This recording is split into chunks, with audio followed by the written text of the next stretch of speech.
Hi everyone and welcome for this brand new open the box and test for this SpeedPaint from Army Painter. This is some equivalent to the contrast range, so easy to apply and easy to have a very quick tabletop miniatures ready to play. Not necessary for me because I prefer to continue the work on the miniatures, but it's a good way to push all your base easily and very quickly. So for this test, I'm going to show you all the different 23 color, because there are one bottle where SpeedPaint medium to dilute your color. Don't dilute this with water, that don't work. So I'm going to show you without any voice the different color I apply on the different miniatures, and after that I show you the results on a turnable, so you can see directly by yourself the results, and at the end I give you my personal feedback about all of this paint. Once again, don't hesitate to like, subscribe to the channel, click on the ring and comment if you have any question, or just comment to tell me if you like this video. You can always come and support me on Patreon, so you will have access to a group. You can show with me your work and I give you my feedback. And by the way, you can have access to more and more tutorials. Thanks again and let's go for the test. As you can see, we are always in the same category of paint than Army Painter always do, so the packaging is pretty cheap, to be honest, but what we want to know it's about the paint and not necessarily the package. We are going to trash that. We have always a little booklet with a simple step of how to paint, and in that way that's always welcome for people who don't know the basic things about painting. And now we can see the all different paints, so 23 and one bottle of medium to dilute your color. It's important to understand that this color is going to be diluted with medium, and as you can see the brush is pretty simple but not necessarily very qualitative, so we are going to use it to make some dry brush or something else, but nothing very complicated. So I'm not going to talk a lot during the video, but you are going to see the different paint I'm going to use, and after I push all my base on every miniature, I'm going to show you a turnover of all the miniatures directly.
At this moment, as you can see, I change my palettes. I remove my paper palettes to go to a ceramic palette. You can use a plastic palette or anything else.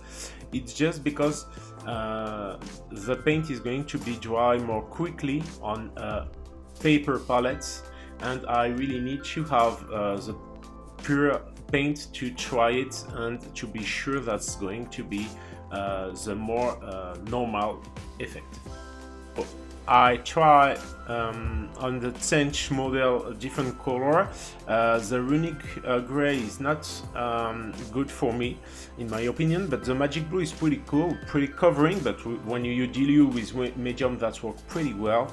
The green black is very good in my opinion, and the same for the dark wood will work pretty well.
So the blue red is very good, a very nice effect. I need to test again the Gravelord Grey because it seems to be very light, but we are going to try again. The Zealot Yellow worked pretty well, and I think it's going to do a very nice non-metallic metal effect. And the High Lord Blue seems to be pretty good too.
The orc skin is pretty good, but a little bit too too lightful in my opinion. The Holy White worked pretty well to do some white, so that's pretty cool. And the Gravlord worked pretty well on this model. For the leather, hardened leather, I mean, I think it will be more than Ogryn tougher, but finally it's a more light leather, but that's worked pretty well.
For this chaotic ogre, I think the result is perfect for me, because with a black primer and a zenithal with my airbrush in white, I have directly all my different shadow, and the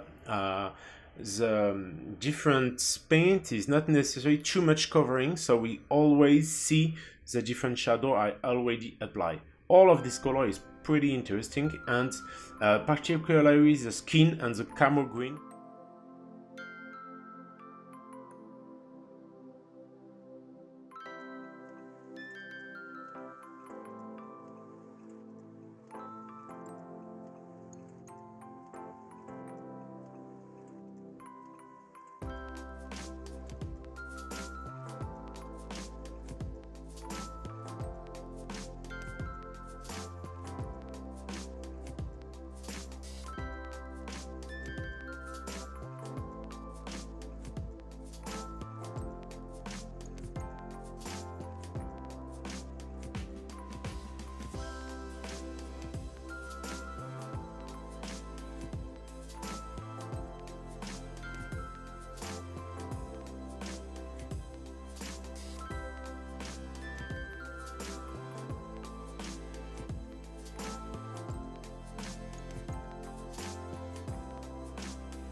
So for the sister, I need to you to know that I just use it to put the last color I have to test.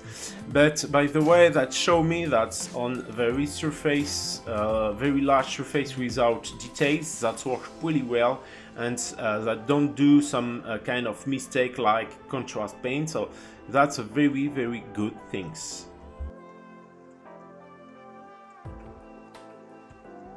In conclusion, so I have to say that I'm pretty impressed by this paint. This speed paint is pretty good. The only one I probably don't use so much is Rune Gray, because I prefer the contrast equivalent. And but the other one have a lot of very good points. The first one is about the price. They are something like €4, around €4 for one bottle of this one, and €6 for a bottle from Contrast by Games Workshop, and for the same quantity. So that's a success for me for that. The paint is pretty good, and for me it's a little bit less covering, so it's more easy to play with your highlights, and with the fact you can prime in black and pushing some white in airbrush. So the different step of gray between the black and white will always be visible after you put this color. So that's pretty good. For example, the blood red is work pretty well in that way. And the last big point for me is the reaction of paint when you apply on the large surfaces without details is really more good than the contrast paint. So for me, the three different elements make this one very interesting. The only things I don't like, it's about for making the laser paint. The hardened laser is pretty good, but not enough strong and dark in my way. So I will probably make something between the hardened laser and the dark wood to have some very dark laser. So I really hope you enjoy this open and tests, so you can see more easily the paint you prefer during this. By the way, you can always ask me if you have any question into the comments section, and you can always just giving me your feedback about this kind of tutorial. That's always welcome, and that's very helpful for my referencement on YouTube. Every time I do live painting on Tuesday, so don't hesitate to subscribe and click on the ring to be sure to see that. And by the way, you can always support me on Patreon to see more content, some painting class, for example, on the dilution with your brush, and the airbrush tutorial will come this year. Thanks again for watching, and see you soon for the next tutorial. Bye bye.